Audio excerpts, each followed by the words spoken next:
Hola, buenas tardes. Yo soy Víctor Rivero, soy asistente del Departamento de Medicina Preventiva y Social.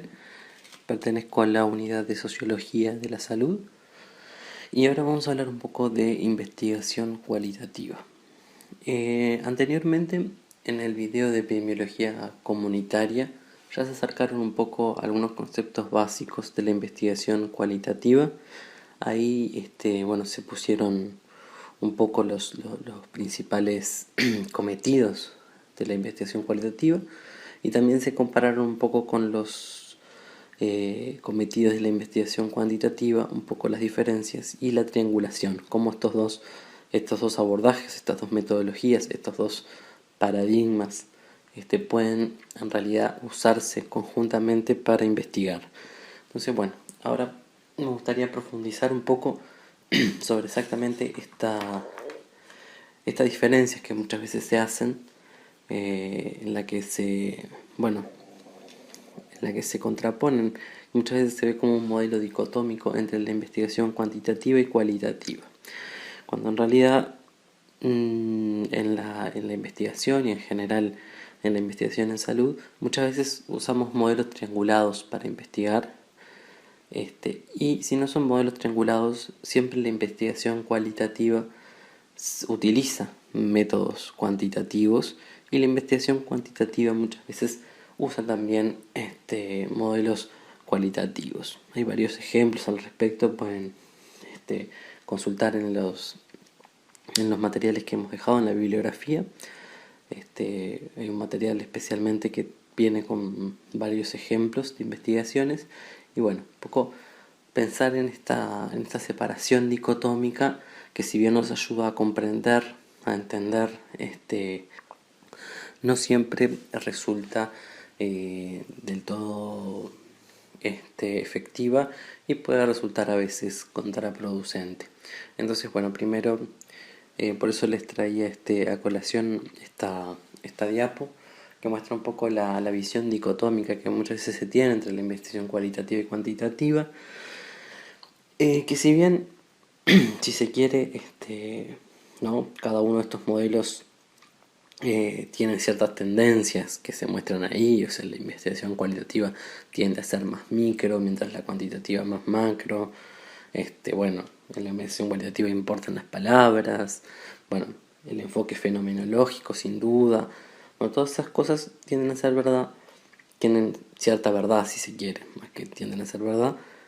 No siempre podemos ver las cosas como una cosa o la otra, sino que muchas veces podemos entender que ambas cosas forman parte de las investigaciones. Por eso muchos autores hablan de una falsa dicotomía entre la investigación cualitativa y cuantitativa, y bueno, un poco traer eso a colación y a reflexión para que cada uno lo integre y lo piense. Ustedes anteriormente en el curso ya estuvieron viendo varios enfoques cuantitativos de investigación, y ahora solamente les vamos a mostrar una pequeña parte cualitativa, pero pregúntense si anteriormente, ahora que van a ver los métodos cualitativos, no han utilizado en sus investigaciones algunos de estos métodos que son utilizados frecuentemente para hacer preguntas de investigación, para reflexionar, para guiar modelos de muestreo o desarrollar instrumentos sensibles para la recolección de datos. Observamos entonces que las metodologías cuantitativas y cualitativas resultan muchas veces ser complementarias, y en realidad, si bien por un lado las metodologías cuantitativas pueden ofrecer resultados más generalizables, que se aplican a poblaciones, se pueden aplicar a grandes poblaciones, muchas veces no proporcionan datos contextuales, ¿no? Mientras que las investigaciones cualitativas son muy ricas en los datos contextuales, pero muchas veces no pueden aportar datos sobre poblaciones, datos fiables sobre poblaciones más grandes. Fue por eso que, un poco traer eso a reflexión. Y en ese sentido les traje esta cita de Morin, un investigador y filósofo y sociólogo francés, que ha reflexionado bastante sobre, bueno, un poco esto de los modelos epistemológicos, y dice: prosaica y poéticamente el ser humano habita la tierra, prosaicamente trabajando, fijándose objetivos prácticos, intentando sobrevivir, y poéticamente cantando, soñando, gozando, amando, admirando, habitamos la tierra. La vida humana está tejida de prosa y poesía. Bueno, seguimos entonces. Un poco más centrándonos en la investigación cualitativa en el campo de la salud, vamos a ver que existen tres grandes acontecimientos que han impulsado la demanda de incorporar a la investigación en salud pública modelos de investigación cualitativos. Por un lado, hablamos de los avances en los conocimientos transculturales acerca de la salud y el comportamiento humano relacionado a la salud, ¿no? En este sentido, podemos decir que para muchos diseños de investigación, independientemente del paradigma epistemológico, es necesario comprender el lenguaje y las significaciones específicas que tienen para cada población en relación a los procesos de salud y enfermedad. Y acá es cuando entra, bueno, mucho de la investigación cualitativa en pensar en exactamente estos significados, en estas, bueno, en lo que realmente representan los hechos para las personas, ¿no? Más allá de los hechos en sí mismos, o lo que realmente representan las palabras para las personas, más allá del significado acordado que podamos tener sobre una palabra, ¿no? Entonces, en este sentido es importante comprender en profundidad las poblaciones donde los sistemas de salud actúan, ¿no? Y bueno, en este sentido remarcamos que muchas veces es necesario comprender los procesos de salud, enfermedad, cura y sanación, no solo desde los determinantes sociales, que también han tenido un aporte importante desde la investigación cualitativa, pero también sin duda desde la cuantitativa, pero también es importante entenderlos desde una visión más inter y transcultural. Luego, los cambios en los perfiles mundiales de salud, bueno, pensando un poco retomando un poco la idea esta de los determinantes sociales, ¿no? Y sobre todo focalizándonos en las inequidades que estos determinantes expresan, entendemos que vivimos en un mundo donde la brecha entre las personas más pobres y los países más pobres y las personas y los países más ricos es cada vez más grande, ¿no? Entonces, bueno, la salud y los sistemas de salud deben atender y contemplar estas inequidades y buscar revertir, ¿no? Entonces, bueno, en ese entendido, también la investigación cualitativa ha ayudado para comprender mejor una realidad humana donde cada vez se producen más inequidades, ¿no? Entonces, bueno, en los últimos 20 años se ha dado cambios en los sistemas de salud, ¿no? Nosotros sabemos que, bueno, el reforzamiento que se ha dado al primer nivel de atención, es sin duda también ha llevado un poco a problematizar cómo comprendíamos y cómo entendemos las comunidades, y bueno, y esto también ha repercutido también en el campo de la salud pública hacia modelos que busquen investigar mucho más desde el punto de vista cualitativo para poder comprender exactamente estas poblaciones, estas nuevas poblaciones en realidad a las que está llegando el sistema de salud, ¿no? Bueno, después de eso, y también muy ligado a todo esto, está incorporar una óptica de los derechos humanos, ¿no?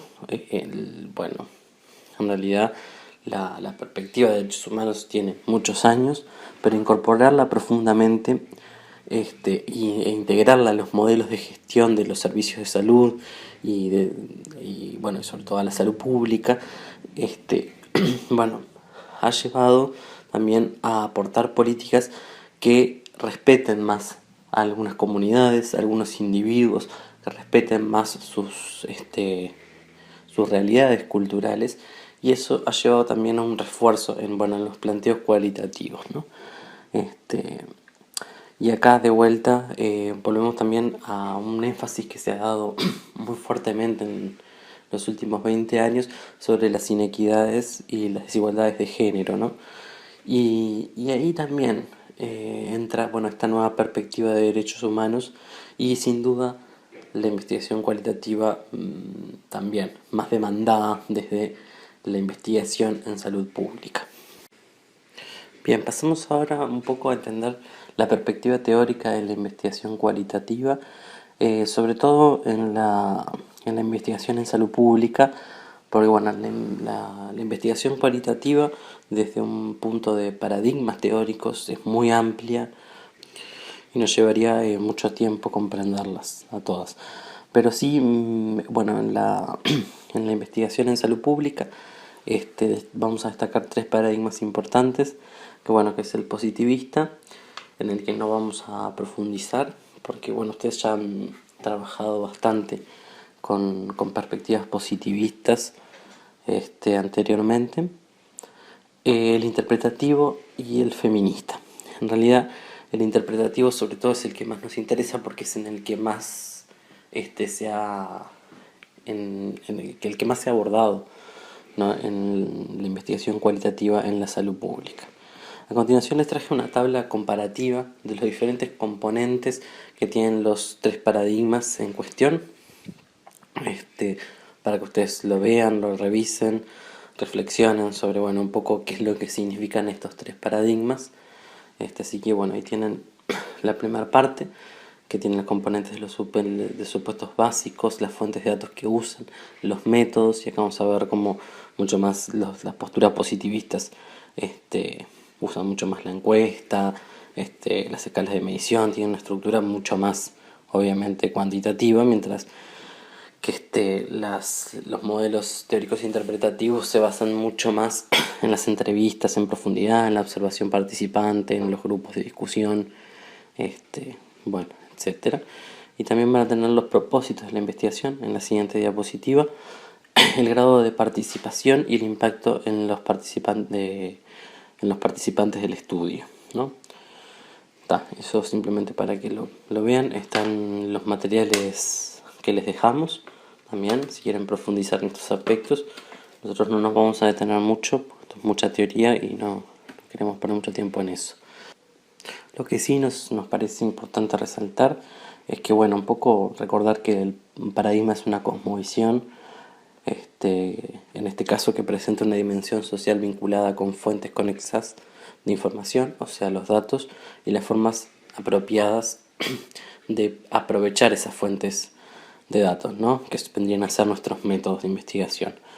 Todos los investigadores trabajan con cierta orientación teórica, o sea, esto puede ser consciente o no. Muchas veces a medida que uno va volviéndose un investigador más experimentado, va siendo más consciente de a qué paradigma teórico se acerca.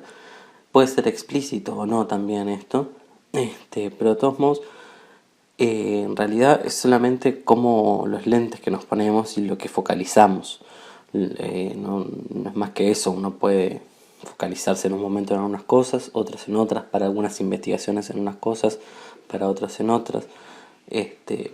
Uno puede pasar, ¿no?, a medir la misma realidad a partir de indicadores y tasas, y otro puede buscar las representaciones que tiene esa realidad para las personas que la viven, mientras otros pueden entender ese mismo problema a partir de las relaciones de poder que están imperando en los determinados espacios sociales, ¿no?, sin que ello no sea una forma de todos modos flexible de problematizar una investigación, ¿no? No es porque nos paremos en un paradigma teórico que nos vamos a quedar solamente con eso. En general, muchos investigadores, y sobre todo en las ciencias de la salud, se trabaja mucho con lo que se llama teoría sustantiva, que en realidad es una teoría operacional para trabajos concretos, lo que trabaja en la combinación de varias teorías para formar un propio modelo teórico que ayude a comprender e interpretar una realidad determinada.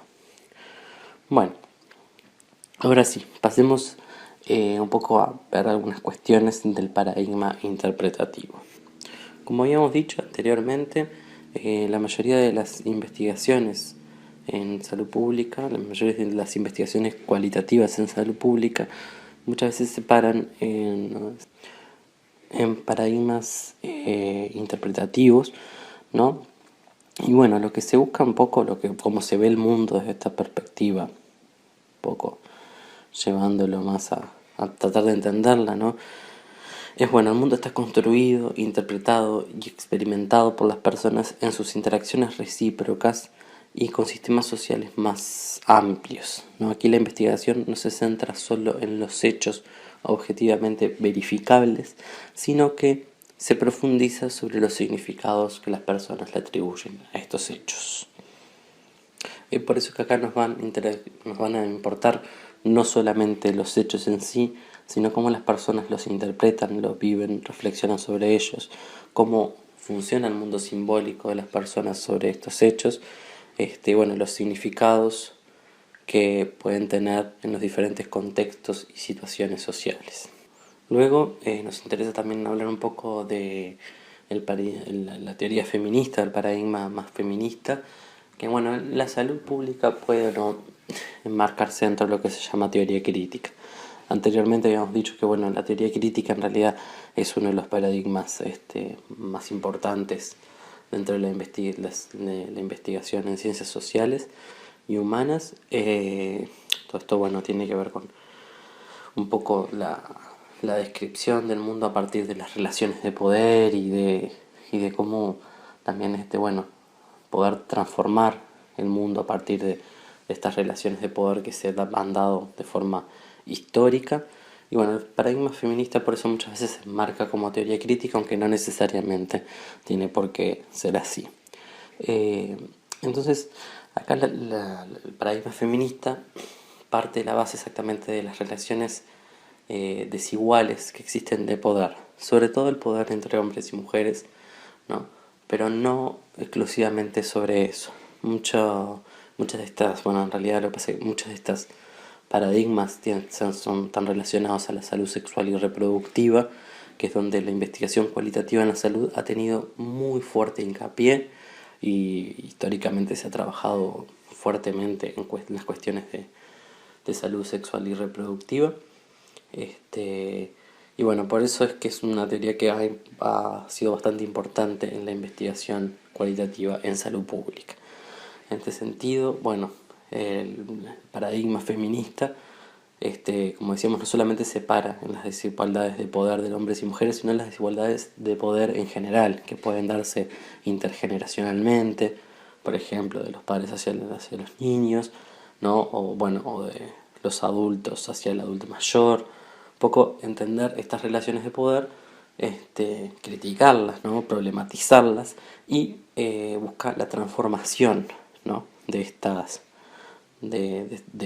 relaciones de poder y la emancipación de estas relaciones de poder desiguales. Bueno, ahora pasemos un poco a algunas características generales de los diseños metodológicos en la investigación cualitativa. Primero, una característica importante es que, bueno, que muchas veces el diseño cualitativo puede verse como más flexible, ¿no? Más cambiante en comparación, por ejemplo, con los modelos cuantitativos, ¿no? Una vez que nos ponemos a trabajar sobre una investigación, hemos definido ya el tema que vamos a abordar, las preguntas que queremos responder, el marco conceptual. Bueno, todo esto puede ir cambiando, ¿no? en función de los descubrimientos que vamos haciendo en el transcurso de la investigación.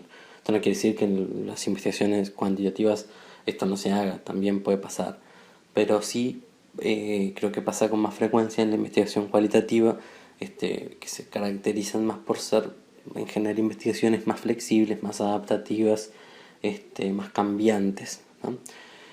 Bueno, en constante autocrítica, reformulación, autoanálisis, entonces eso también, ¿no? Es parte de este proceso de flexibilización y de ver qué es la realidad que está sucediendo, ¿no? Qué es lo que voy encontrando y un poco ir ajustando mi modelo de investigación en función a las cosas que voy encontrando, ¿no?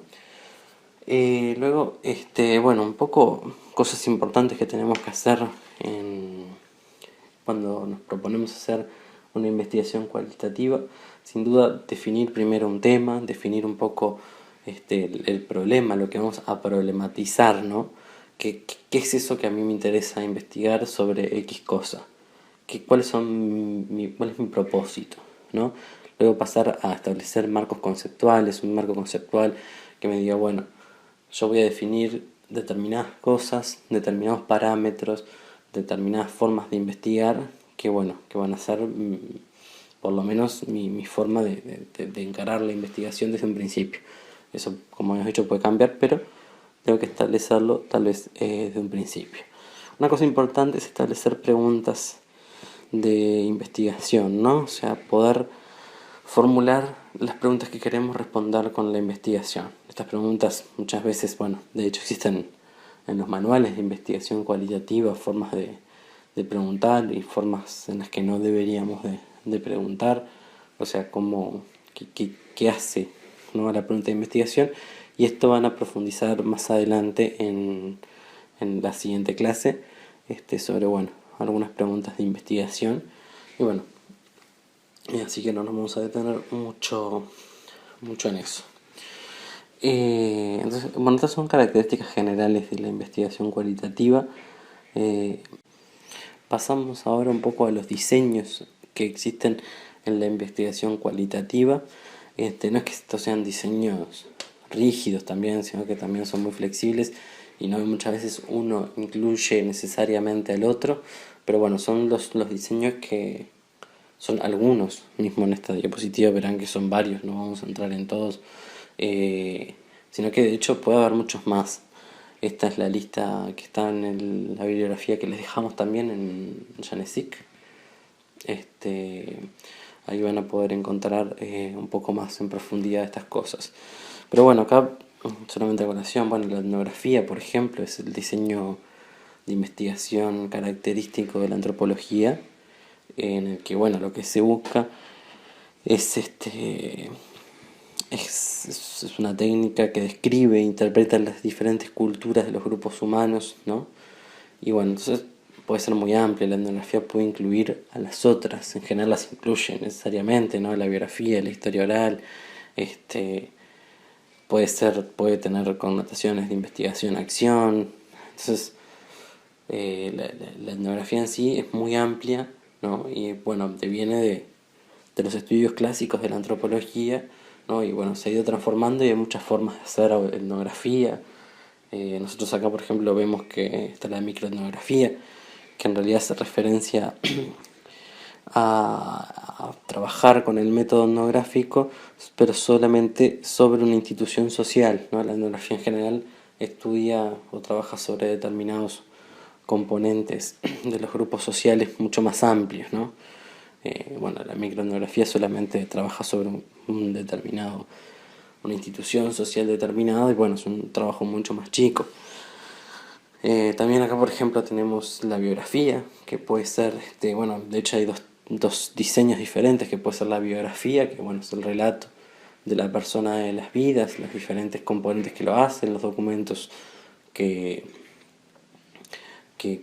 narran también la vida de esa persona, las diferentes concepciones que tienen otras personas sobre la historia de vida de una persona característica, o también puede ser lo que se llama relato de vida, que es cómo las personas relatan su historia de vida y qué es en lo que ponen énfasis. Ese también es otro diseño, que bueno, acá no aparece, pero también se usa, ¿no? Diseños hay bastantes, ahí tienen la metodología, también que es un diseño de investigación utilizado, bueno, devenido de la sociología. En los años 70 Garfinkel fue quien más o menos en esa época lo propuso.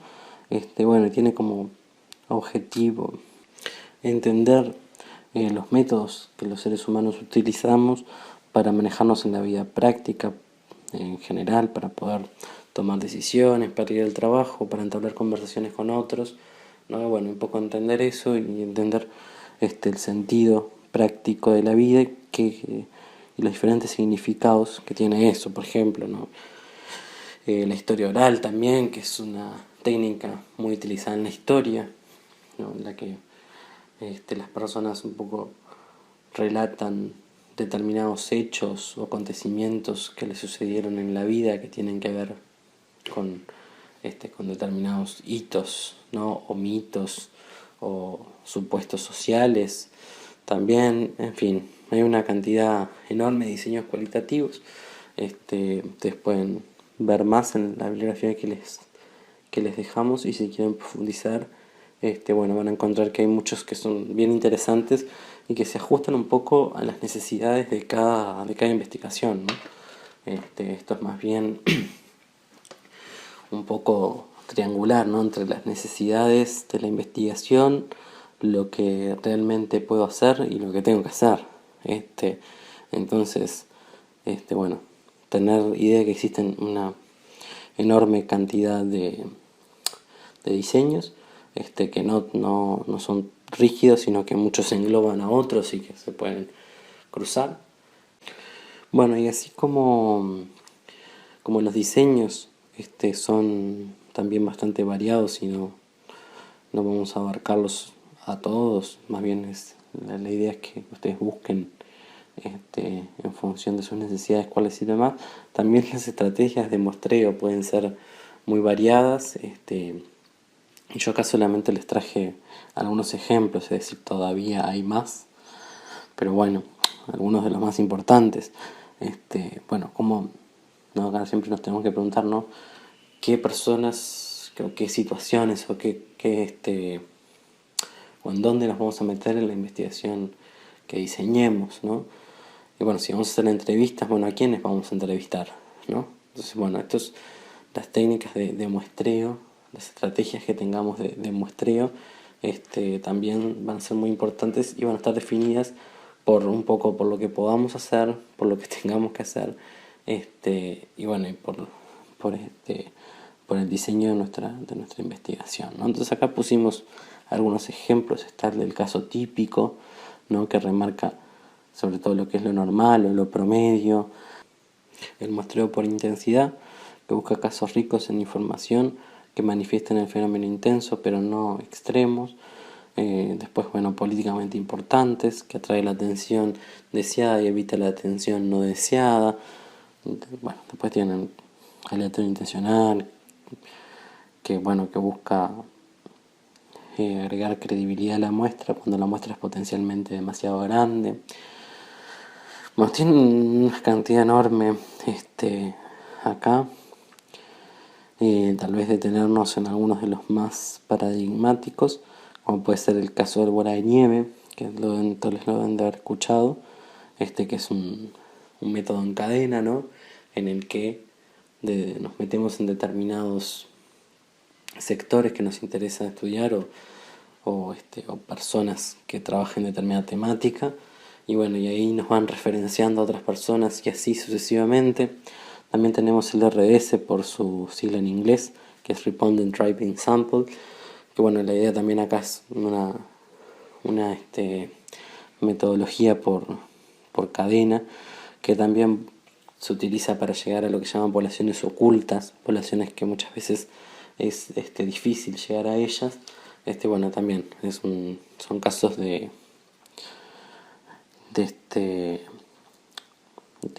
muestreo por técnicas de cadenas, ¿no? A continuación tenemos un poco las estrategias de obtención de datos, ¿no? Bueno, una vez que definí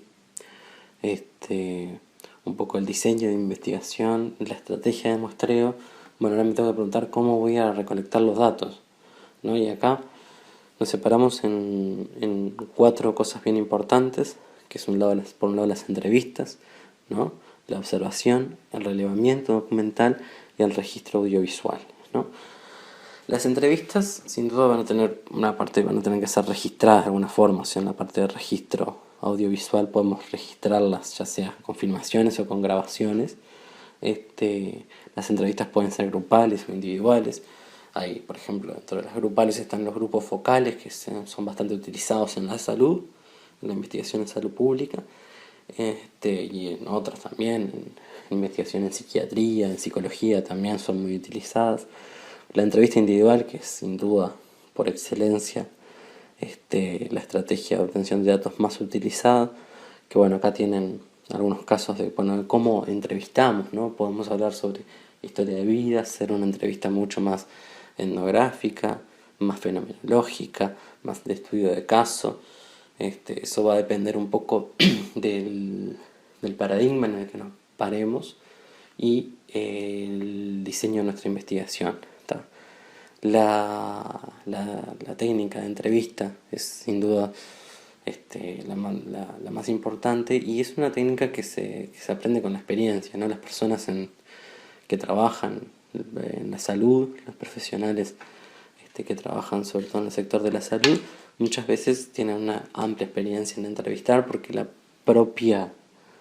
el propio trabajo lo exige, ¿no? Muchas veces hablar con la gente, entenderla, escucharla, darles los espacios, hacer las preguntas indicadas en el momento indicado, entender el lenguaje no verbal, y bueno, y poder también respetar, ¿no? Ser éticos en nuestra investigación. Todo eso sin duda muy importante en las entrevistas, y es algo que se desarrolla con la experiencia, ¿no? Después, bueno, la observación también. Nosotros en la investigación cualitativa tenemos muchas formas de observar las realidades. A veces mismo puede ser que decidamos trabajar sobre un tema que nos es muy común o muy cotidiano, y parte de nuestro trabajo ya está hecho muchas veces porque hacemos observación informal, ¿no? O sea, simplemente porque observamos la realidad que nos rodea, y eso sin duda es un insumo para nuestra investigación. Pero bueno, también existen otras formas de observación, ¿no? Como puede ser la observación participante, muy utilizada en la etnografía, en la que bueno, formamos parte de determinados grupos y hacemos determinadas actividades para poder entender un poco la significación y las formas de reproducción y entendimiento que tienen esas actividades en la vida de las personas. Otra cosa no menos importante es el relevamiento documental. Muchas veces queda por escrito, queda en algunos lugares, bueno, ahora con las redes sociales también, queda muchas veces plasmado en documentos, en papeles, en páginas, en redes, en diferentes lugares, determinadas acciones, pensamientos, reflexiones de las personas, que también pueden ser un insumo muy importante para la recolección de datos. El registro audiovisual, que también sin duda es muy importante, que puede ser filmaciones, fotografías. La fotografía, por ejemplo, en la antropología y en los métodos etnográficos es sin duda también una estrategia de obtención de datos que se ha utilizado mucho. Pero bueno, estas son formas, y cada uno podrá ir desarrollando en función de la investigación que desea realizar alguna de estas estrategias de obtención de datos, ¿no? Por ejemplo, yo pensaba ahora, te lo estaba diciendo esto, una forma de obtención de datos es, por ejemplo, con los niños, es hacerlos dibujar determinadas cosas para ver cómo representan. Es una técnica utilizada también en la psicología, pero mucho en la investigación cualitativa, que también es otra forma diferente de obtener información. Y bueno, hay que ser un poco creativos y también un poco investigar cuáles son las diferentes técnicas que han utilizado anteriormente otros investigadores cualitativos para poder ser eficaces a la hora de elegir las estrategias de obtención de datos. Siguiendo un poco con esto de la estrategia de recolección, pasamos a la parte de recolección y procesamiento de datos, ¿no? Una estrategia también que no mencionamos anteriormente, pero que es muy importante, es el diario de campo. Muy utilizado en la antropología sin duda, pero también se utiliza en muchas técnicas de investigación cualitativa, y es sin duda un instrumento sumamente eficaz y útil a la hora de hacer una investigación cualitativa, sobre todo porque nosotros entendemos que la investigación cualitativa el investigador muchas veces carga con una cantidad de preconceptos, de formas de entender la realidad, de verla, de problematizarla, que influyen, ¿no? En cómo, en cómo interpreta y entiende y selecciona y parcializa esa realidad.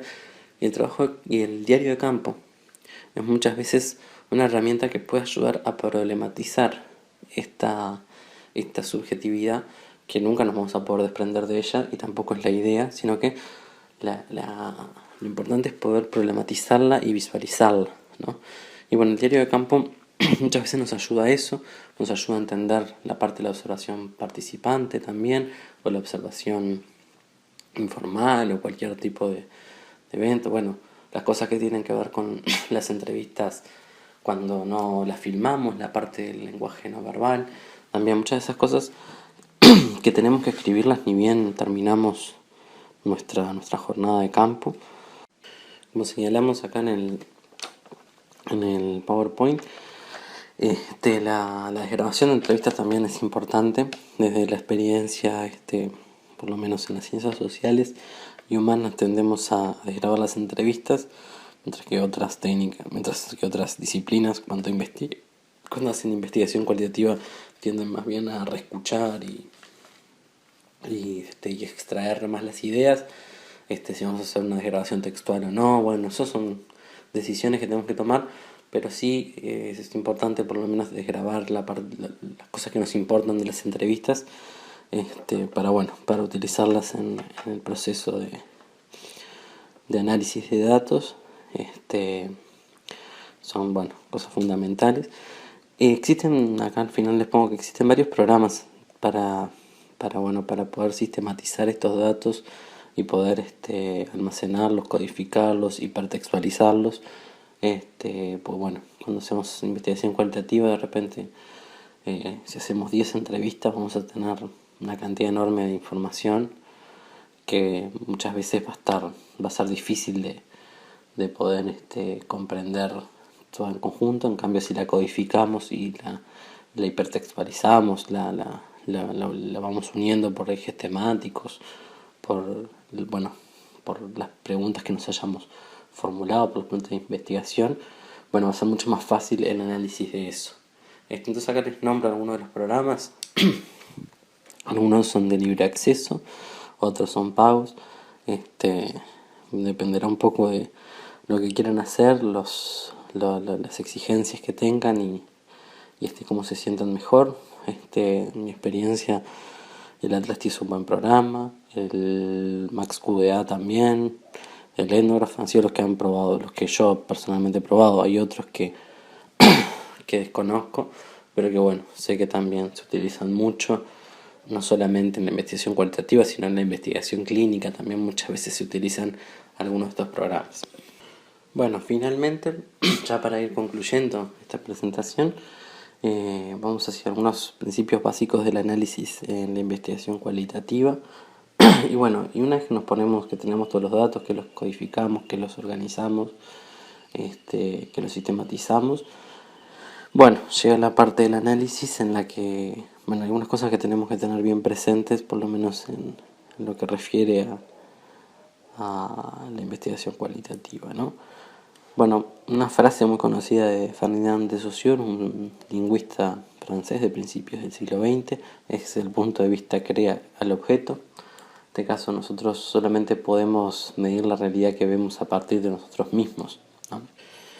En este sentido es muy importante, ver las propias formas en las que el investigador, ¿no?, interpreta y vive la realidad, lo que habíamos dicho anteriormente, los preconceptos, las formas de entender la realidad, dónde estamos parados, nuestra posición, sobre todo, el personal de salud, especialmente los médicos, en esto de entender las relaciones de poder y todo eso, saben que se posicionan desde un lugar donde las relaciones de poder a veces son asimétricas, por ejemplo, con los pacientes. Hay una legitimación sobre el poder y el saber médico muy importante en la sociedad, y eso sin duda va a afectar o va a establecer determinadas formas en cómo cómo actúa, cómo actúan los sujetos y cómo vemos la realidad que podemos ver, medir, mesurar. Entonces, en ese sentido es importante tenerlo en cuenta y poder problematizar sobre eso y sobre todo buscar otras miradas, ¿no? No solamente la mirada que tenemos nosotros mismos en función de nuestra profesión y de nuestra posición en un lugar determinado, sino que muchas veces, bueno, tratar de salirse un poco de ese lugar y buscar otras miradas, ¿no? Bueno, otra cosa importante, ya habíamos hablado, la investigación cualitativa habla mucho sobre el contexto, ¿no? Entonces, bueno, nosotros a la hora de analizar algo no lo podemos separar del contexto. Y otras dos cosas bien importantes en las que quería reflexionar en esta parte, bueno, más sobre el final, es que la investigación cualitativa, como se menciona por ahí en la bibliografía que les hemos dejado, también tiene mucho de arte, ¿no? Y como el arte también requiere, para poder ser experto, es necesario leer mucho, problematizar y ver lo que han hecho anteriormente otros investigadores cualitativos, ¿no? Sobre todo si nos queremos referir a un tema determinado, bueno, ir y profundizar mucho en los antecedentes que tiene ese tema, esa técnica, esa forma de investigación, todo lo que vamos a utilizar, bueno, ver cómo otros lo utilizaron y los aprendizajes que se sacan de ahí, ¿no? Eso también es muy importante. Y por otro lado, bueno, que la investigación cualitativa a veces puede ser muy removedora, puede mover algunas fibras sensibles, tanto en las personas que entrevistamos como en nosotros mismos. Entonces, bueno, en ese sentido puede resultar muy transformadora, ¿no? Entonces tenemos que poder dimensionar eso, tener los cuidados necesarios por las personas que nosotros investigamos y por nosotros mismos, ¿no? Muchas veces también pasa en la investigación cuantitativa cuando hacemos una encuesta, también pueden pasar estas cosas, pero muchas veces en la investigación cualitativa tendemos a ahondar en estas cosas y somos más flexibles y podemos ir por lugares que remuevan a las personas, que generen ciertos procesos que muchas veces tendremos que saber cómo contemplar y atender, ¿no? Bueno, y sin extendernos muchos, bueno, acá al final traje un extracto de los tipos de análisis de investigación cualitativa en salud, sin irnos muy lejos. Bueno, la teoría fundamentada es es por excelencia el que más se utiliza, en el sentido de entender la teoría fundamentada como, bueno, un poco lo que vamos analizando tiene que ver un poco con lo que hemos aprendido en la propia práctica, en la propia experiencia, y ir un poco llevando la teoría hacia lo que estamos observando, ¿no? Pero después, bueno, hay otras formas, ¿no? Como puede ser analizar el contenido, los discursos, las narrativas, los diálogos, hacer un análisis más hermenéutico, más lingüístico. Pero bueno, si quieren profundizar en alguna de estas formas de análisis, tienen en la bibliografía también para profundizar. Al final les quería dejar esta frase de Janesik, que me parece que refleja un poco el espíritu de la investigación cualitativa, y bueno, y dando un poco esto. Y bueno, muchas gracias por el tiempo dedicado y por cualquier consulta estamos a las órdenes.